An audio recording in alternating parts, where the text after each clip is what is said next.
What happens when you fire the only person who legally owns your entire system? Well, let me show you how a CEO destroyed his billion-dollar company in 3 days because he couldn't read a contract. My name is Sarah, and at 8:15 a.m. on a Tuesday morning, I became the most expensive mistake Marcus ever made.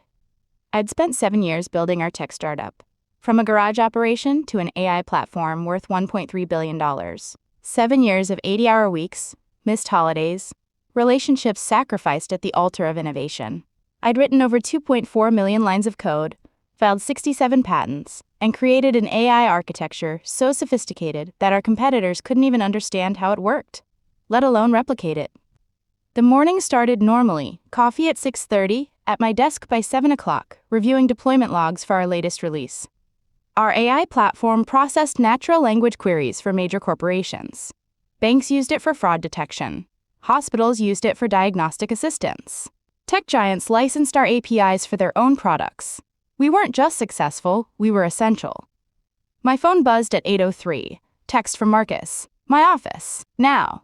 No context, no pleasantries, just a summons. I saved my work and headed to the executive floor, passing through the open workspace where my team of 23 engineers were already deep in their morning stand-up. They didn't know it yet, but everything was about to change. Marcus's office had changed since last week. Gone were the technical whiteboards and architecture diagrams. In their place, motivational posters about disruption and thinking differently. A putting green occupied the corner where we used to have our strategy sessions. And sitting in the chair I usually occupied during our technical reviews was someone I'd never seen before. Sarah, sit. Marcus gestured to a lower chair, a deliberate power play I'd seen in bad management books. The stranger was younger, maybe 24, wearing designer streetwear and scrolling through his phone like this meeting didn't concern him. This is Dylan, Marcus continued, still not looking up from his own screen. My nephew, just graduated from a digital marketing program.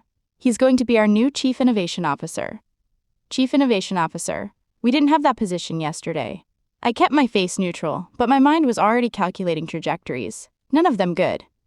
Congratulations, I said to Dylan. He finally looked up, gave me a once-over, like I was furniture he was evaluating, then went back to his phone.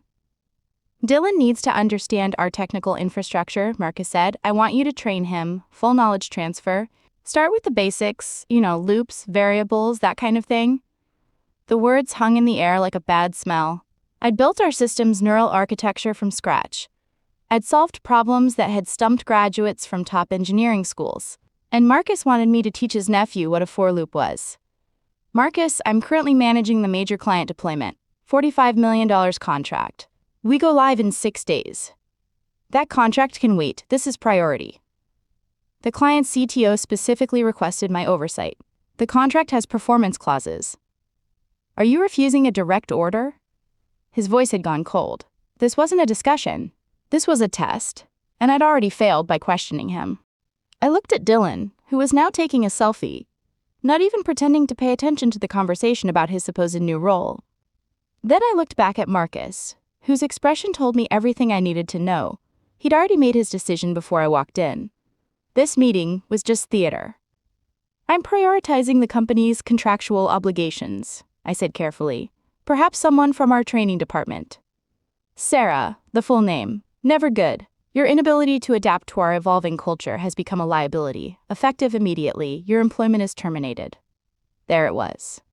7 years, ended in one sentence. Security will escort you out. You have 20 minutes to collect personal items. Sign this. He slid a packet across the desk. Severance agreement. Non-compete clause.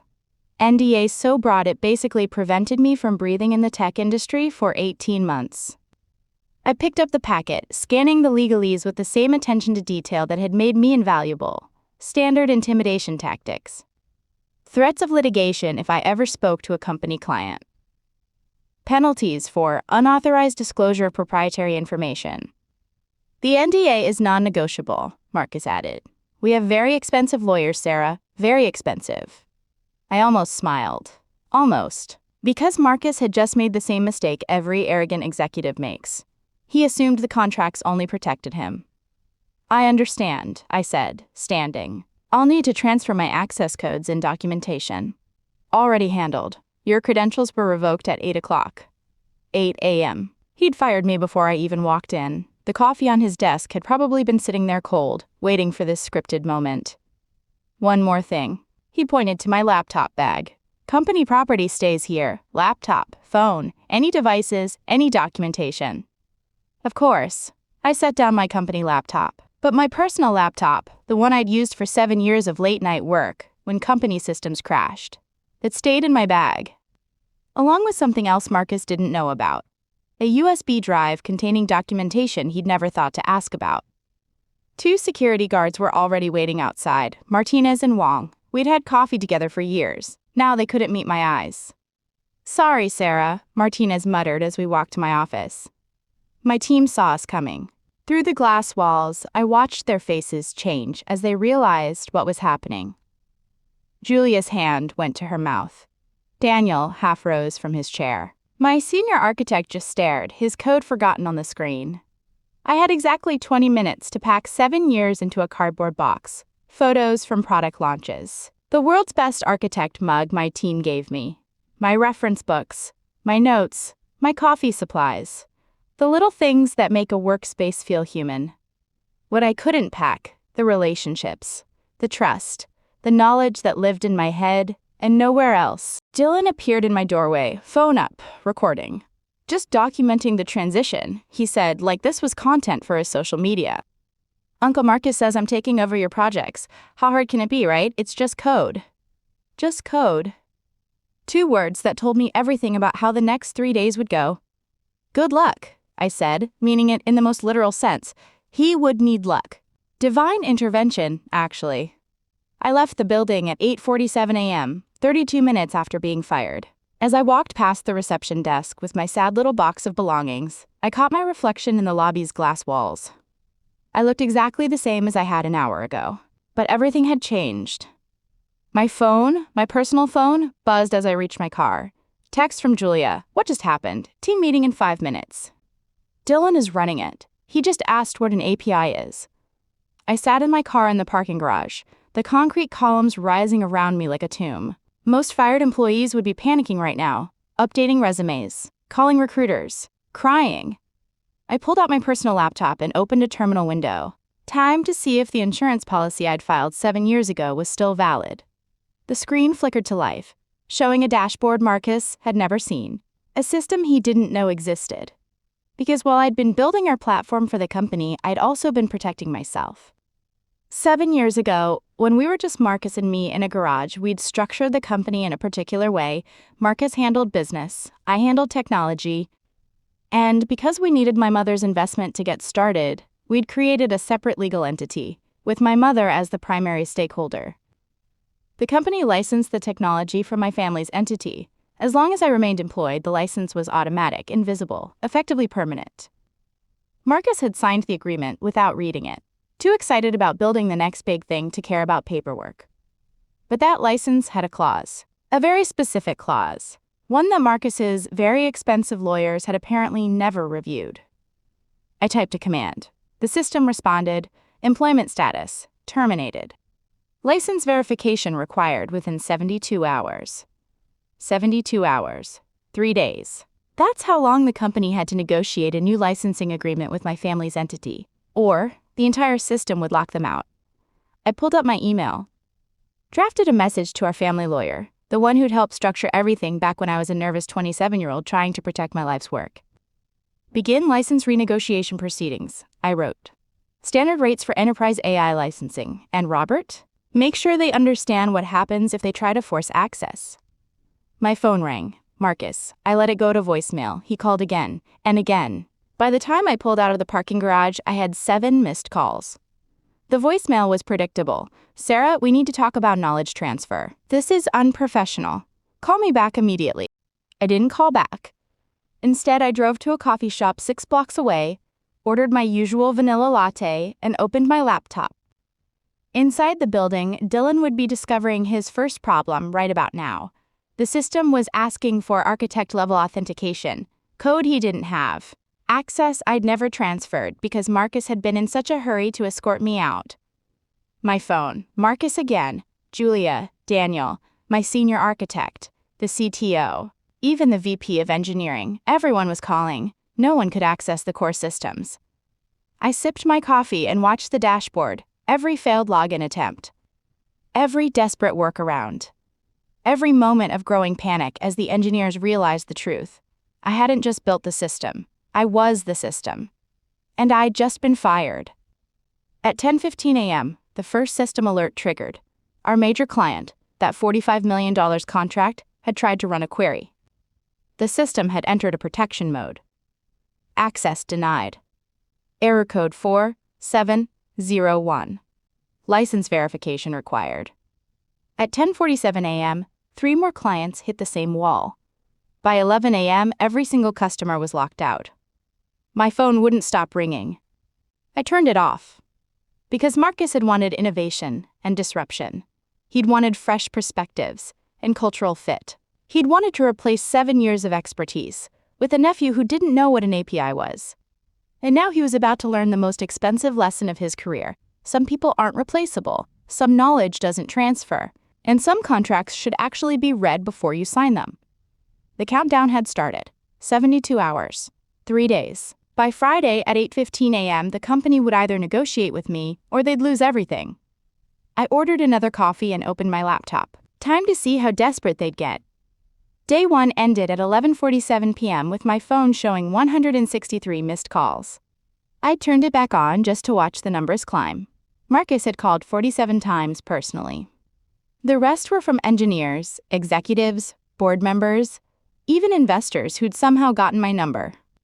The voicemails were a beautiful progression through the 5 stages of grief. Anger, this is sabotage and we will sue. Bargaining, name your price to come back. Depression, Sarah, please, we're dying here. More anger, you signed an NDA, this is illegal. And finally, around 9 p.m., something approaching acceptance. We need to discuss licensing terms. That last one wasn't from Marcus, it was from Richard, the company's head counsel. Smart man. He'd actually read the contracts. I was drinking tea in my home office when my laptop pinged. Email from Robert, my family's lawyer. Subject line, they found it. The email contained a scanned document, the original operating agreement from 7 years ago. Someone had finally dug through the filing cabinets and found the licensing structure. Robert's note was succinct. Their lawyer called me at 8 p.m. He understands the situation, Marcus does not. This will get ugly before it gets better. Ugly was an underestimate. Day 2 started with a process server at my door at 7:15 a.m. The company was suing me for breach of contract, theft of trade secrets, tortious interference, and something creative called malicious systems sabotage. The dollar amount they were seeking, $2.3 billion. I made the process server coffee while I read through the complaint. It was 47 pages of legal desperation. According to their lawyers, I had intentionally built backdoors and kill switches into critical systems with the malicious intent of destroying the company upon termination. The funny thing about lawyers is they sometimes write better stories than reality. I hadn't built kill switches. I'd built proper licensing verification protocols, the kind any competent software architect implements. The fact that their lawyers couldn't tell the difference between security best practices and sabotage told me everything about how this would go. I forwarded the lawsuit to Robert. His response came back in under 2 minutes. Perfect, this actually helps us. Don't respond, don't post on social media, just watch. At 9:30 a.m., Robert filed our counterclaim. My family's entity versus the company. Breach of licensing agreement. Unauthorized use of proprietary technology. Damages. $1.8 billion plus immediate cessation of all use of our intellectual property. In other words, turn off your entire platform now, or pay us almost $2 billion. My phone rang. Not Marcus this time. Julia, my former lead engineer. Sarah, what's happening? Her voice was stressed. We've been in emergency session since yesterday. Dylan tried to override the system locks and crashed 3 production servers. Our major client is threatening to sue us. 2 other clients have already sent termination notices. I can't discuss ongoing litigation, I said carefully, but Julia, you should update your resume. Is it really that bad? I thought about the 72-hour countdown, now at 42 hours remaining. I thought about Marcus's nephew, Probably still Googling, what is API, while millions of dollars evaporated. I thought about 7 years of loyalty, rewarded with a 20-minute security escort. It's worse than bad, I said. Julia, start calling recruiters, today. She was quiet for a moment. The whole team is talking about leaving. My senior architect already has interviews lined up. Daniel's been contacted by 3 competitors. Sarah, if we all walk... The company won't survive, I finished, but that's not my problem anymore. After I hung up, I pulled up the company's stock price, down 34% since yesterday's opening bell. Trading had been halted twice for volatility. The tech blogs were having a field day. Major tech startup in crisis after key employee departure. AI platform mysteriously goes dark. Sources report mass engineering exodus at billion-dollar company. One article from a major tech news site had done actual journalism. They'd found the licensing agreement. The headline read, "Startup may not own its own technology. Family entity holds key patents." That article had been published at 8:15 a.m. By 10 a.m., 3 things happened simultaneously. First, the company's lead investor called an emergency board meeting. Second, the major client filed a $90 million breach of contract lawsuit for system failures. Third, Marcus showed up at my house. I watched through my doorbell camera as his luxury car pulled into my driveway. He looked terrible. No gel in his hair for once. Shirt wrinkled, eyes bloodshot. He'd probably been up all night with lawyers. He rang the doorbell 3 times before I answered via the intercom. Sarah, we need to talk, face to face. I'm not discussing anything without counsel present, Marcus. Your lawyers made that clear when they sued me for $2.3 billion. Forget the lawsuit. That was hasty. We can withdraw it. Too late. We filed our counterclaim this morning. Check your email. Through the camera, I watched him pull out his phone, watched his face go from stressed to devastated as he read Robert's filing. You can't do this, he said to the camera. Sarah, this will destroy us. Employees, investors, everyone who believed in us. You destroyed it when you fired me to hire Dylan. This is just the paperwork catching up. I'll double your salary, triple it, equity, board seat, anything. It's not about money, Marcus. Then what? Revenge? His voice cracked. You want to watch us burn because I made one mistake? One mistake? I opened the door, not to let him in, just so he could see my face. You didn't make one mistake. You made dozens. You hired your nephew over qualified candidates. You ignored warnings about system architecture. You fired the person who built everything, without reading the contracts, without understanding the technology, without even basic due diligence. And you did it all because you wanted to feel powerful. He looked smaller now, standing on my doorstep. The CEO swagger was gone, just a middle-aged man who'd gambled with a billion-dollar company and lost. What do you want? He asked quietly. I want you to understand something. I pulled up my phone, showed him the countdown timer. In 35 hours, the license expires permanently.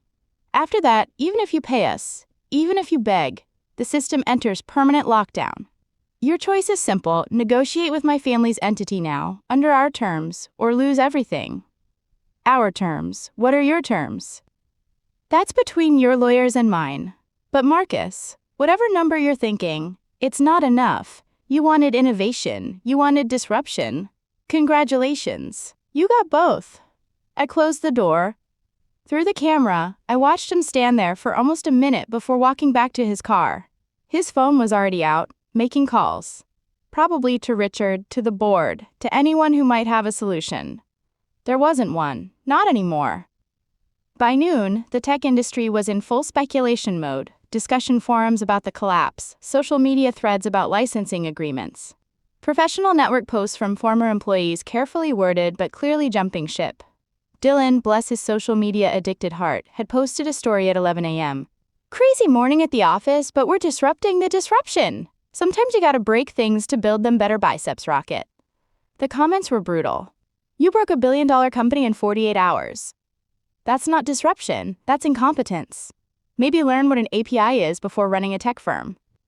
He deleted it 20 minutes later, but screenshots live forever. At 3 p.m., Robert called. They want to negotiate. Emergency session, today, 6 p.m. at neutral offices. Are you ready for this?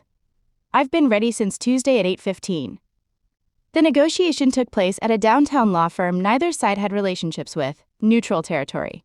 I arrived with Robert. They brought Richard, 2 other lawyers, and Marcus. No Dylan, interesting. We sat across from each other at a polished conference table. The kind of table where billion-dollar deals usually got made. Today it would be different. Today someone would lose everything. Richard opened. Sarah, we're prepared to offer a one-time payment of $15 million for perpetual licensing rights to all intellectual property currently in dispute. Robert didn't even blink. No. $20 million, final offer. No. Marcus leaned forward. Sarah, be reasonable. We built this company together. You built a company using my technology, and you just tried to sue me for $2.3 billion. So no, Marcus, no more reasonable. Then what do you want? Richard asked. I pulled out a document, slid it across the table, watched their faces as they read. My family's entity will license the platform for $8 million monthly, 3-year minimum contract. Immediate payment of $24 million for the first quarter. Marcus's face went red. $8 million monthly? That's insane. We'll never make that back. Then perhaps you should have thought about that before firing your chief architect. We can't afford this, Richard said quietly. After the client lawsuit, the other client losses, the stock crash, we don't have the capital. Then you have 2 options. I continued. Option 1, declare bankruptcy, liquidate assets, and maybe Marcus can pay his legal bills. Option 2, accept an offer I received this afternoon. I pulled out another document, this one, from a major competitor. They've offered to acquire your client contracts and remaining assets for $200 million. They'll keep most employees. But Marcus, your equity becomes worthless. Dylan's position, naturally, is eliminated. And you both sign a non-compete that prevents you from ever working in tech again. The room was silent. I could hear the clock on the wall ticking down the seconds. You planned this, Marcus finally said. All of it. The licensing structure, the emergency protocols, everything. You were always going to do this. No, I said. I planned to protect myself in case something went wrong. You made it go wrong. You fired me, you sued me. You tried to intimidate me with expensive lawyers. Every choice that led to this moment was yours. Richard was reading through the acquisition offer. This is remarkably generous, he said. They're valuing your company at 15 cents on the dollar, but given our current situation, it's our only choice. I finished.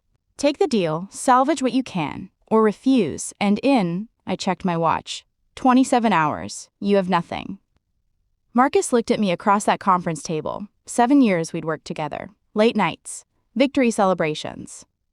The garage days when it was just the 2 of us and a dream. All of it ended, because he couldn't see past his own ego. I'll need to consult with the board, he said quietly. You have 6 hours. Their offer expires at midnight. They left. Robert and I stayed in the conference room. You know they'll take it, he said. I know. And the competitor, what did they offer you? I smiled. Chief Technology Officer, $850,000 base salary, 3% equity, complete control over the engineering division. And most importantly, I get to rebuild the platform the right way. No nepotism, no shortcuts, no Dylan. You're not just getting revenge, Robert said. You're getting everything. Not everything, justice maybe, compensation definitely, but mostly, I'm getting what I should have had all along. Recognition that the person who builds the technology matters just as much as the person who raises the money. Marcus called at 11:47 p.m. I let it go to voicemail. The message was short. We're taking the acquisition deal. Board voted 6-1. I hope you're satisfied, Sarah. I hope this was worth destroying everything we built. I didn't call back. Instead, I texted Julia, acquisition closing Friday. Your jobs are safe. And Julia, we're hiring. Senior architect position. Interested? Her response came back immediately. Where do I sign? Day 3 was quiet. Surreal. I watched the news coverage from my couch. Major tech startup acquired an emergency sale. CEO stepping down. Industry analysts calling it the fastest startup collapse in tech history. But buried in paragraph 6 of one article was the real story. Sources indicate the crisis began when the company terminated chief architect Sarah without properly reviewing licensing agreements. Her family's entity had retained ownership of critical patents. creating what one lawyer called a catastrophic oversight in corporate governance. At 8:15 a.m. Friday morning, exactly 72 hours after Marcus had fired me, the final pieces fell into place. The acquisition closed. I signed my new employment contract. And the platform, my 7 years of work, my 2.4 million lines of code, my 67 patents, transferred to new ownership. But this time, I wasn't just the architect, I was the executive. I had the title, the equity, the decision-making power, everything Marcus should have given me years ago. My new office was on the executive floor, floor-to-ceiling windows, actual respect for technical expertise. And most satisfying of all, my first meeting was with the major client, personally apologizing for the failures and presenting them with a revised platform that actually worked. 6 months later, the tech press published their post-mortem. The consensus was clear: hubris, incompetence, and a catastrophic failure to value technical talent. Business schools were already teaching it as a case study in what not to do. Marcus had disappeared from the tech scene entirely. Last I heard, he was consulting for early-stage startups, probably telling founders to appreciate their engineers. Dylan had changed his profile to entrepreneur, digital strategist, thought leader. He had 847 followers and no actual job. And me? I was thriving. My team had grown to 67 engineers. We'd launched 2 new products. Stock price was up 45%. I'd made a major business magazine's list of top young executives. But the real satisfaction came from something smaller.